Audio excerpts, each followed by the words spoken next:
પોલીસે ચોરી થયેલા હીરા રિકવર તો કર્યા, પરંતુ હીરા જે ચોરી થયા હતા તેના કરતાં હલકી ગુણવત્તાના હીરા પોલીસે કબજે કર્યા હતા। તેમ છતાં ભાવનગર જિલ્લા ડાયમંડ એસોસિએશનના પ્રમુખ ઘનશ્યામભાઈએ હીરાના વેપારીને આગ્રહ કરી કહ્યું કે હીરા તમે કોર્ટમાંથી છોડાવી લો।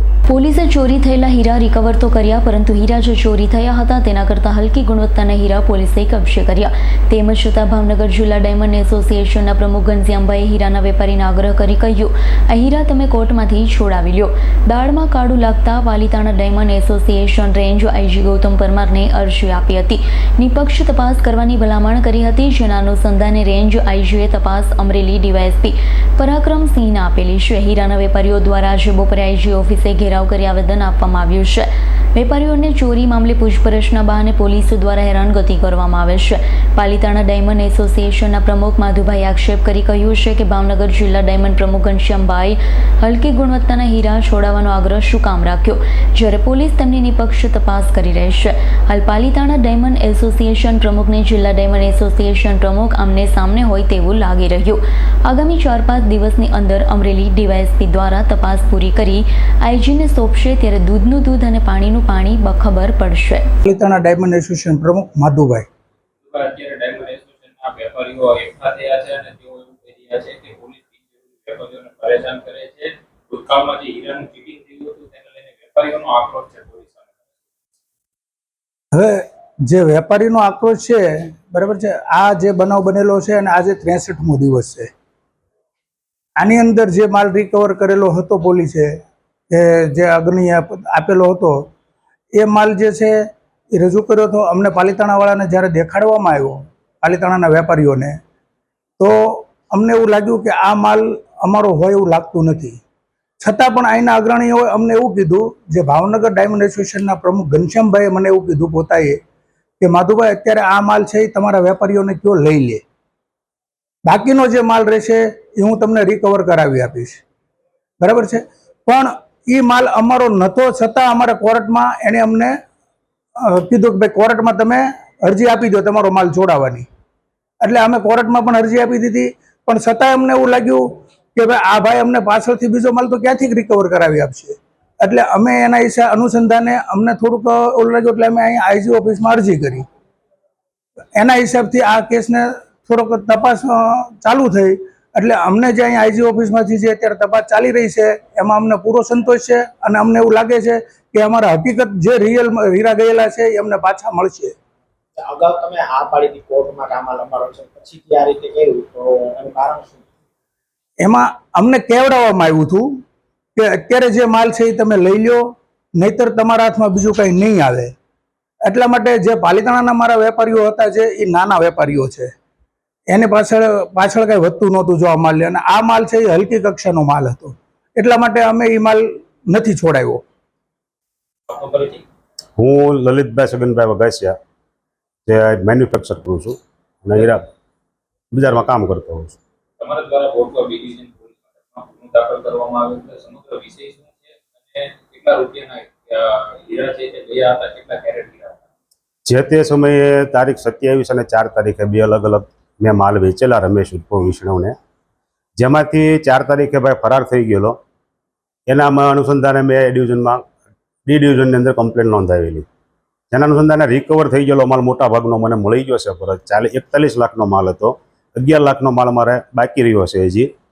બાકી એ મુદ્દા માલ જે બાકી રહ્યો છે એ રિકવર કરવાની પોલીસ અત્યારે મહેનત સતત કરી રહી છે, નિષ્ઠાપૂર્વક સારું કામ કરે છે। જેના અનુસંધાને અમે અહીંયા અવારનવાર આવી અને જાણતા હોય, મહેનત કરતા હોય કે આ માલ કઈ રીતે રિકવર થાય, એના અનુસંધાને પોલીસ કામ કરે છે સતત એની રીતે। આ જે વિવાદ છે તે શું છે? વિવાદ આ જે વિવાદ છે એ વિવાદ ખરેખર ખોટો છે મારા અનુસંધાને પર્સનલ, કે જે ખરેખર માર્કેટની અંદર આવા સીટર લોકો હોય, કે માર્કેટની અંદર તો 500, 1000, 2000, 5000 વેપારીઓ કામ કરતા હોય, પણ અમુક જેની અંદર અડધો ટકો 2-5% જે 10% માણસો એવા હોય કે જે આવું ફ્રોડ થતું હોય ત્યાં પહેલા હોય, આવી અવારનવાર બનાવો બનતા એમાં આવતા હોય, દલાલો હોય કે વેપારીઓ હોય, પોતાને માલ લે એટલે ખબર પડે જ કે આ માલમાં કંઈક ગોલમાલ છે।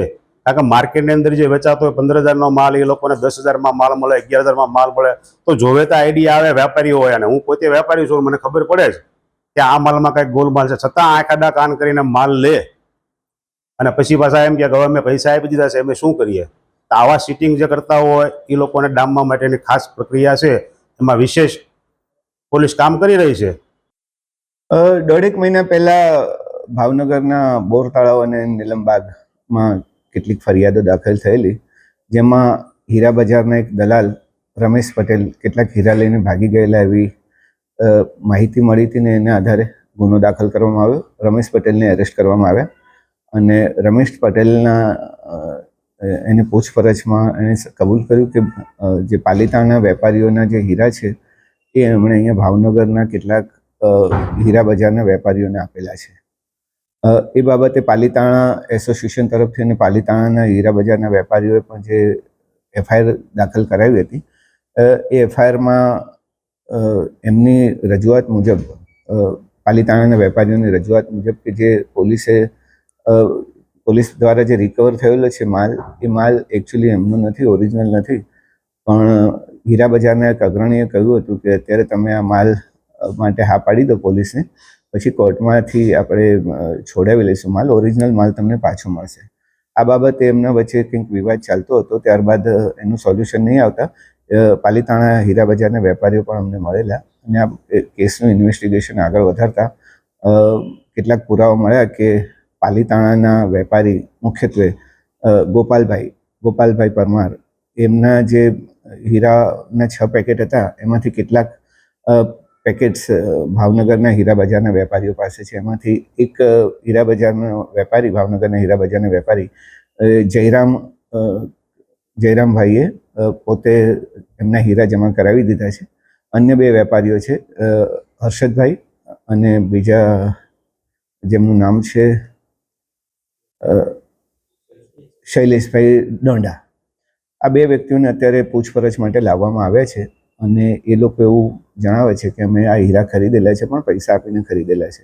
એકચ્યુઅલી આ ચોરીનો માલ હોય, મુદ્દામાલ ગણી શકાય, એટલે અમે એમને અત્યારે કહી રહ્યા છે કે તમે મુદ્દામાલ તરીકે એને પરત આપી દો, ત્યારબાદ કોર્ટમાંથી તમે છોડાવી શકતા હોય તો તમે છોડાવી લેજો, અમારે કોર્ટમાં રજૂ કરવાનું રહેશે.